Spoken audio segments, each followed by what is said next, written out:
एक समय की बात है। महात्मा बुद्ध एक गांव में धर्म सभा को संबोधित कर रहे थे। गांव के लोग अपनी अपनी समस्याओं को लेकर उनके पास आते और बुद्ध उनकी समस्याओं का निवारण करते और लोग वहां से खुशी खुशी लौटते। उसी गांव की सड़क के किनारे एक गरीब व्यक्ति बैठा रहता था और महात्मा बुद्ध के शिविर में आने जाने वाले लोगों को बड़े ध्यान से देखा करता था। वह व्यक्ति बड़ा आश्चर्य में था कि लोग अंदर बड़े दुखी चेहरे लेकर जाते और जब वापस लौटते हैं तब बड़े खुश व प्रसन्न दिखाई देते हैं। उस गरीब व्यक्ति को लगा कि क्यों ना मैं भी अपनी समस्या बुद्ध के समक्ष रखूं। मन में ये विचार लेकर वह गरीब व्यक्ति महात्मा बुद्ध के पास पहुंचा। वहां पर लोग कतार लगाकर बारी बारी अपनी समस्या महात्मा बुद्ध को बता रहे थे।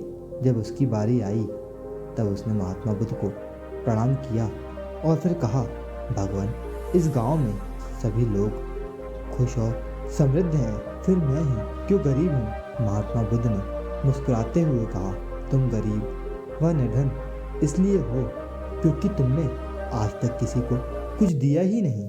ये बात सुनकर उस गरीब व्यक्ति को बड़ा आश्चर्य हुआ। वह बोला, भगवान, मेरे पास भला दूसरों को देने के लिए क्या है। मेरा तो स्वयं का गुजारा ही बहुत मुश्किल से हो पाता है। लोगों से भीख मांग कर मैं अपना पेट भरता हूँ, भला मैं दूसरों की मदद कैसे कर सकता हूँ। इसके बाद भगवान बुद्ध कुछ देर तक शांत रहे और फिर बोले, तुम बड़े ही अज्ञानी हो। तुम्हें औरों के साथ बांटने के लिए ईश्वर ने बहुत कुछ दिया है, मुस्कुराहट दी है जिससे तुम लोगों में आशा का संचार कर सकते हो। तुम्हारे पास मुख है जिससे तुम लोगों को दो मीठे शब्द बोल सकते हो, उनकी प्रशंसा कर सकते हो, और दो हाथ दिए हैं जिससे तुम लोगों की मदद कर सकते हो।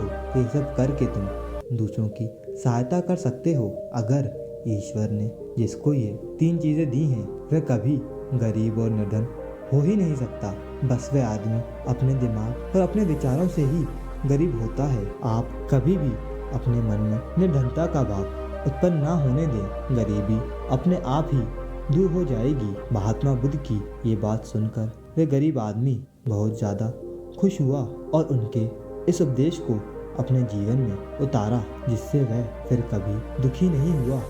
दोस्तों, हम सभी इस बात की चिंता में परेशान रहते हैं कि हम गरीब हैं, लेकिन वो सत्य नहीं है। सत्य तो यह है कि जब तक हमारा शरीर पूरी तरह से बेहतर है तब तक हम उसका उपयोग करके आगे बढ़ सकते हैं और खुद के जीवन को और ज़्यादा बेहतर बना सकते हैं। दोस्तों, मुझे आशा है कि आपको ये कहानी पसंद आई होगी, तो वीडियो को लाइक करके चैनल को सब्सक्राइब करें। धन्यवाद।